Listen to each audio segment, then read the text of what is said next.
Hello అండి, welcome to my channel Padmini cook book.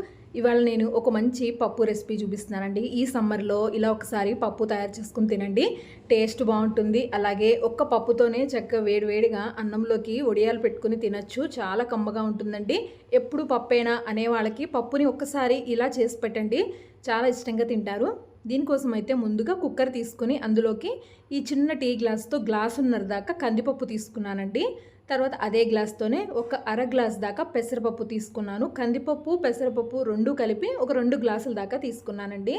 ఇలా ఎప్పుడైనా సరే పప్పు చేసినప్పుడు కందిపప్పు అలాగే కొద్దిగా పెసరపప్పును కూడా వేసి చూడండి, పప్పు టేస్ట్ చాలా బాగుంటుంది. అలాగే పప్పు కూడా చాలా మెత్తగా ఉడికిపోతుందండి మీకు. ఇప్పుడు ఈ రెండింటిని కూడా శుభ్రంగా 4-5 సార్లు కడుక్కున్న తర్వాత చుక్కకూరను వేసుకోవాలి. ఈరోజు నేను ఈ పప్పు వచ్చి చుక్కకూరతో చేస్తున్నాను. 2 కట్టల దాకా చుక్కకూరను తీసుకున్నానండి. వాటిని శుభ్రంగా కడుక్కుని ఇలా సన్నగా కట్ చేసుకుని వేసుకోవాలి. తర్వాత ఇందులోకి ఒక 2 టమాటాలను కూడా ముక్కలుగా కట్ చేసుకుని వేసుకోవాలి. ఇంకా చుక్కకూర ఎలాగో పుల్లగా ఉంటుంది, టమాటా కూడా వేస్తున్నాం కాబట్టి ఇంకా నేను చింతపండు ఏమీ వేసుకోవట్లేదండి. తర్వాత ఒక ఉల్లిపాయ అలాగే 2-3 పచ్చిమిర్చిని కూడా వేసుకుని ఒక పావు టీ స్పూన్ దాకా పసుపును వేసుకుని పప్పు ఉడకడానికి తగినట్టుగా వాటర్ పోసుకోవాలి. కందిపప్పు పెసరపప్పు కలిపి 2 గ్లాసుల దాకా తీసుకున్నాం కాబట్టి 4 గ్లాసులు వాటర్ పోసుకుంటే సరిపోతుందండి. నేనైతే ఇక్కడ కొలత ప్రకారం ఏమీ పోసుకోను, సుమారుగా కొద్దిగా పప్పు మునిగే వరకు వాటర్ పోసేసుకుంటాను. తర్వాత ఇలా స్టవ్ పైన పెట్టేసుకుని మంటని లో ఫ్లేమ్లో పెట్టుకుంటున్నాను. ఇక్కడ నేను తీసుకున్నది చాలా చిన్న కుక్కర్ కాబట్టి నేను లో ఫ్లేమ్లో పెట్టుకుంటున్నానండి. మీరు మామూలు కుక్కర్ తీసుకుంటే కనుక మంటని మీడియం ఫ్లేమ్లోనే పెట్టుకుని ఒక 3-5 విజిల్స్ వచ్చే వరకు ఉడికించుకుంటే మనకి పప్పు చాలా మెత్తగా ఉడికిపోతుందండి. చూసారు కదా, పప్పు ఉడికిపోయింది. తర్వాత ఇందులోనే రుచికి సరిపడా ఉప్పును వేసుకోవాలి, అలాగే కారం కూడా వేసుకోవాలి. ఆల్రెడీ పచ్చిమిర్చి కూడా వేసుకున్నాం కాబట్టి స్పైసీనెస్కి తగ్గట్టుగా కారం వేసుకోండి.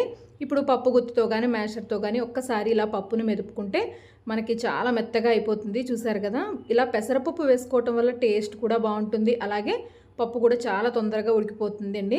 ఇందులో మీరు అంటే గోంగూర పప్పు అయినా మామిడికాయ పప్పు అయినా ఇలా చుక్కకూర పప్పు అయినా పుల్లగా ఏ పప్పు చేసినా కూడా ఇలా పెసరపప్పు వేసుకుని చూడండి, పప్పు మనకి ఉడకదు అన్న భయం కూడా ఉండదు, చాలా మెత్తగా అయిపోతుంది. తర్వాత ఇందులోకి తగినట్టుగా వాటర్ పోసుకోండి. మీరు చిక్కగా తినాలి, బాగా గట్టిగా తినాలి అనుకుంటే గట్టిగా చేసుకోండి, లేదు అంటే కొద్దిగా పల్చగా అయినా చేసుకుని మళ్ళీ స్టవ్ వెలిగించుకుని ఒక 5 నిమిషాల పాటు ఇలా ఒక్క ఉడుకు వచ్చే వరకు పప్పును ఉడికించుకుంటే మనకి పప్పు రెడీ అయిపోయినట్టేనండి. ఇప్పుడు ఇది పక్కకు పెట్టేసి ఇందులోకి పోపు కోసం ఇలా పోపుకి ఒక గిన్నె పెట్టుకుని అందులోకి ఒక 2 స్పూన్ల దాకా ఆయిల్ వేసుకుని కొద్దిగా ఆవాలు జీలకర్ర వేసుకోవాలి. పప్పులోకి ఎప్పుడైనా నేను పోపు ఓన్లీ ఆవాలు జీలకర్ర మాత్రమే వేసుకుంటానండి, మిగిలిన పోపు గింజలు ఏమీ వేసుకోను. అవి వేగుతూ ఉండేలోపే ఇక్కడ దంచుకున్న వెల్లుల్లి రెబ్బలు అలాగే కరివేపాకు ఎండుమిర్చిని కూడా వేసేసుకోవాలి. అవి ఆవాలు జీలకర్ర 2 వేగేలోపే ఇవి వేసుకుంటే కనుక ఇవి కూడా చక్కగా క్రిస్పీగా చాలాసేపు వేగుతాయి, మనకి తినడానికి కూడా బాగుంటాయండి. ఎండుమిర్చిని కూడా ఇలా డైరెక్ట్గా పప్పులో నంచుకుని తినేసేయచ్చు, చక్కగా కరకరలాడుతూ వేగుతాయి.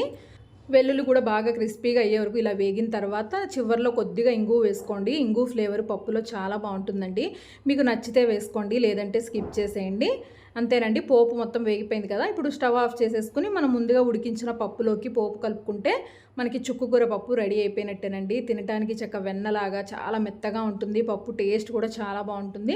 ఎప్పుడైనా సరే పప్పు వండుకున్నప్పుడు ఆకుకూర పప్పు, అది కూడా ఆకుకూర పప్పుతో పప్పు వండుకున్నప్పుడు ఆకు కొద్దిగా ఎక్కువగా ఉండేలాగా తీసుకోండి, పప్పు క్వాంటిటీ కొద్దిగా తక్కువగా ఉండేలాగా చూసుకుంటే మనకి ఆకుకూర మంచి టేస్ట్ వస్తుందండి. పప్పు చాలా బాగుంటుంది. చక్కగా వేడివేడి అన్నంలోకి ఇలా పప్పు కొద్దిగా వేసుకుని తక్కువ అన్నం పెట్టుకుని ఎక్కువ పప్పుతో కలుపుకుని తింటే టేస్ట్ చాలా బాగుంటుంది. కొద్దిగా నెయ్యి కూడా వేసుకుని పిల్లలకి పెట్టండి, చాలా ఇష్టంగా తింటారు. ఇందులో చింతపండు ఏమీ వేసుకోకపోయినా చుక్కకూర అలాగే టమాటా 2 వేసాం కాబట్టి చక్కగా తినడానికి పుల్ల పుల్లగా కమ్మగా చాలా టేస్టీగా ఉంటుంది.